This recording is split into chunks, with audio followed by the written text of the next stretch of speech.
ನಮಸ್ಕಾರ ಸ್ನೇಹಿತರೆ, ನನ್ನ ಚಾನೆಲ್ಗೆ ನಿಮ್ಮೆಲ್ಲರಿಗೂ ಪ್ರೀತಿಯ ಸ್ವಾಗತ. ನಾನ್ ಮಮತಾ. ಇವತ್ತಿನ ವಿಡಿಯೋದಲ್ಲಿ ಕೂಡ ಒಂದು ಅದ್ಭುತವಾದ ಮುದ್ರೆ ಬಗ್ಗೆ ತಿಳಿಸ್ತಾ ಇದ್ದೀನಿ, ಸಂಧಿ ಮುದ್ರೆ ಅಂತ.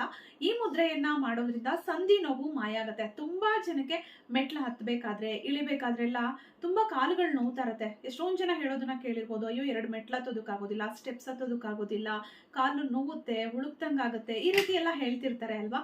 ಮಂಡಿಯಲ್ಲಿ ನೋವು ಬರುತ್ತೆ, ಮೊಣಕಾಲಲ್ಲಿ ನೋವು ಬರುತ್ತೆ. ಸೊ ಈ ರೀತಿ ಸಂಧಿ ನೋವು ಯಾರಿಗೆಲ್ಲ ಇದೆ, ಯಾರಿಗೆಲ್ಲ ಆರ್ಥ್ರೈಟಿಸ್ ಸಮಸ್ಯೆ ಇದೆ, ಕೈಗಳಲ್ಲಿ ಕಾಲುಗಳಲ್ಲಿ ಗಂಟುಗಳ ಸಮಸ್ಯೆ, ಆರ್ಥ್ರೈಟಿಸ್ ಸಮಸ್ಯೆಯಿಂದ ಆ ನೋವುಗಳಿಂದ ಯಾರು ಬಳಲ್ತಾ ಇರ್ತಾರೋ ಅಂತವ್ರೆಲ್ರಿಗೂ ಈ ಮುದ್ರೆ ತುಂಬಾನೇ ಪ್ರಯೋಜನಕಾರಿ ಅಂತಾನೆ ಹೇಳ್ಬಹುದು. ತುಂಬಾ ಹೊತ್ತು ಕಂಪ್ಯೂಟರ್ ಮುಂದೆ ಕೂತ್ಕೊಂಡು ಕೆಲಸ ಮಾಡ್ತಿರ್ತಾರೆ, ಅದರಿಂದ ಕುತ್ತಿಗೆ ಭಾಗ, ಸೊಂಟದ ಭಾಗ, ಕೈಗಳಲ್ಲಿ ಬೆರಳುಗಳಲ್ಲೆಲ್ಲ ನೋವು ಬರ್ತಿರುತ್ತೆ ಅಲ್ವಾ. ಇದೆಲ್ಲವೂ ನಿವಾರಣೆ ಆಗೋದಕ್ಕೆ ದಿನಕ್ಕೆ 20 ನಿಮಿಷ ಈ ಮುದ್ರೆಯನ್ನ ನೀವು ಪ್ರಾಕ್ಟೀಸ್ ಮಾಡಿದ್ರೆ ಸಾಕು. ವಯಸ್ಸಾದವರಿಗಂತೂ ಸಂಧಿ ನೋವು ಸರ್ವೇ ಸಾಮಾನ್ಯ ಅಲ್ವಾ. ಎಲ್ಲಾ ಜಾಯಿಂಟ್ಸ್ ಅಲ್ಲೂ ಅವ್ರಿಗೆ ಪೇಯ್ನ್ ಇರುತ್ತೆ, ತುಂಬಾ ಪೇಯ್ನ್ ಇರುತ್ತೆ.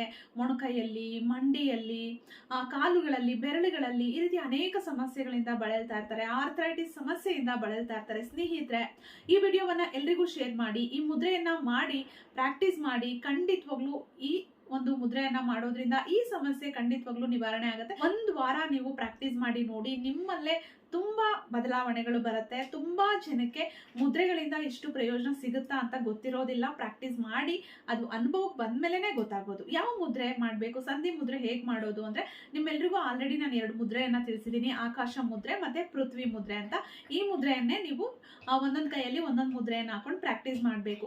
ನಿಮ್ಮ ಎಡಗೈಯಲ್ಲಿ ನೀವು ಆಕಾಶ ಮುದ್ರೆಯನ್ನ ಹಾಕೊಳ್ಬೇಕು, ಬಲಗೈಯಲ್ಲಿ ಪೃಥ್ವಿ ಮುದ್ರೆಯನ್ನ ಹಾಕೊಳ್ಬೇಕು. ನೋಡಿ, ಹೆಬ್ಬೆರಳಿಗೆ ಉಂಗುರದ ಬೆರಳು, ಹೆಬ್ಬೆರಳಿಗೆ ಮಧ್ಯದ ಬೆರಳು, ಎಡಗೈಯಲ್ಲಿ ಆಕಾಶ ಮುದ್ರೆ, ಬಲಗೈಯಲ್ಲಿ ಪೃಥ್ವಿ ಮುದ್ರೆ.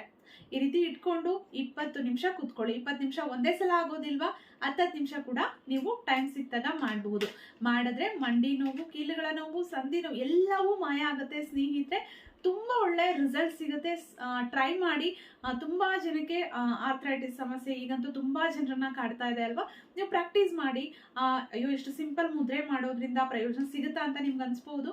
ನೀವು ಟೈಮ್ ಕೊಟ್ಟು ಒಂದು ಟಿವಿ ನೋಡ್ಬೇಕಾದ್ರೆ ಅಥವಾ ಏನಾದ್ರೂ ಟ್ರಾವೆಲ್ ಮಾಡ್ಬೇಕಾದ್ರೆ ಸುಮ್ಮನೆ ಕೂತ್ಕೊಂಡಿರ್ತೀರಾ ಎಷ್ಟೊಂದ್ಸಲ, ಹಾಗೆ ಕೂತ್ಕೊಂಡು ಟೈಮ್ ವೇಸ್ಟ್ ಮಾಡ್ಬಿಟ್ಟಿರ್ತೀವಿ ಅಲ್ವಾ. ಅಂತ ಟೈಮಲ್ಲೆಲ್ಲ ನೀವು ಕೂತ್ಕೊಂಡು ಪ್ರಾಕ್ಟೀಸ್ ಮಾಡ್ಬೋದು. ಒಳ್ಳೆ ರಿಸಲ್ಟ್ ಸಿಗುತ್ತೆ ಸ್ನೇಹಿತರೆ. ಟ್ರೈ ಮಾಡಿ. ನಂತರ ನೀವು ನನಗೆ ಕಮೆಂಟ್ ಮಾಡಿ ತಿಳಿಸಿ. ತುಂಬಾ ಜನ ಮುದ್ರೆಗಳನ್ನ ಪ್ರಾಕ್ಟೀಸ್ ಮಾಡ್ತಾ ಇದೀವಿ, ಖಂಡಿತವಾಗ್ಲೂ ಇದರಿಂದ ಹೆಲ್ಪ್ ಆಗಿದೆ ಅಂತೆಲ್ಲ ನನಗೆ ಫೀಡ್ಬ್ಯಾಕ್ ಕೊಡ್ತಿದ್ದೀರಾ. ಇನ್ನು ಈ ವಿಡಿಯೋಗಳನ್ನ ಶೇರ್ ಮಾಡಿ, ಎಲ್ರಿಗೂ ಯೂಸ್ ಆಗಲಿ ಅಂತ ಹೇಳ್ತೀನಿ. ಸ್ನೇಹಿತರೆ, ವಿಡಿಯೋ ಇಷ್ಟ ಆಗಿದ್ರೆ ಲೈಕ್ ಮಾಡಿ, ಶೇರ್ ಮಾಡಿ, ಅನಿಸಿಕೆ ಅಭಿಪ್ರಾಯಗಳನ್ನ ದಯವಿಟ್ಟು ಕಮೆಂಟ್ ಬಾಕ್ಸ್ ಅಲ್ಲಿ ಕಮೆಂಟ್ ಮಾಡಿ ತಿಳಿಸಿ. ಹಾಗೆ ತುಂಬಾ ಜನ ಕೇಳೋದು ಎಷ್ಟು ದಿನ ಪ್ರಾಕ್ಟೀಸ್ ಮಾಡಬೇಕು ಅಂತ ಕೂಡ ಕೇಳ್ತಿರ್ತಾರೆ.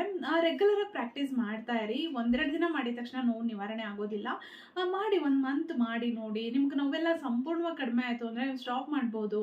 ಅಥವಾ ಅವಾಗ ನೋವು ಬರ್ತಿದೆ ಅಂದ್ರೆ ನೀವು ಯಾವಾಗ ಅವಶ್ಯಕತೆ ಇರುತ್ತೋ ಅವಾಗ ನೀವು ಮಾಡ್ಕೊಂಡು ಹೋಗ್ಬಹುದು. ಇದಕ್ಕೆ ನಿಮ್ಗೆ ಇಡೀ ದಿನ ಬೇಕಾಗೋದಿಲ್ಲ, ಒಂದು 20 ನಿಮಿಷ ಅಲ್ವಾ. ನಿಮ್ಗೆ ಅಂದ್ರೆ ಡಿಪೆಂಡ್ಸ್, ಇದು ಯಾರಿಗೆ ಎಷ್ಟು ದಿನ ಮಾಡ್ಬೇಕು ಅಂತ ಹೇಳಕ್ಕಾಗಲ್ಲ, ಯಾರಿಗೆ ಎಷ್ಟು ಪ್ರಮಾಣದಲ್ಲಿ ನೋವಿರುತ್ತೆ ಅಂತ ಗೊತ್ತಿರೋದಿಲ್ಲ ಅಲ್ವಾ.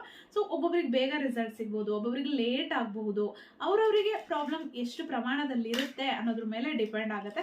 ಆದ್ರೆ ನಾನು ಹೇಳ್ತೀನಿ, ಇದಕ್ಕೋಸ್ಕರ ನೀವು 20 ನಿಮಿಷ ಟೈಮ್ ವೇಸ್ಟ್ ಮಾಡಿದ್ರೆ, ಮುದ್ರೆಗೋಸ್ಕರ 20 ನಿಮಿಷ ನೀವು ಕೊಟ್ರೆ ಖಂಡಿತವಾಗ್ಲೂ ಅದು ನಿಮ್ಗೆ ವೇಸ್ಟ್ ಆಗೋದಿಲ್ಲ, ಖಂಡಿತವಾಗ್ಲೂ ಉಪಯೋಗ ಆಗುತ್ತೆ. ವಯಸ್ಸಾದವರಿಗೆ ಈ ಮುದ್ರೆಯನ್ನ ಹೇಳ್ಕೊಡಿ, ಅವ್ರಿಗಿರುವಂತಹ ನೋವುಗಳು ನಿವಾರಣೆ ಆಗುತ್ತೆ. ಅಂದ್ರೆ ಮೂಳೆಗಳಲ್ಲಿ ಸಾಮಾನ್ಯವಾಗಿ ವಯಸ್ಸಾದ್ಮೇಲೆ ನೋವುಗಳಿರುತ್ತೆ, ಅದೆಲ್ಲವೂ ನಿವಾರಣೆ ಆಗುತ್ತೆ.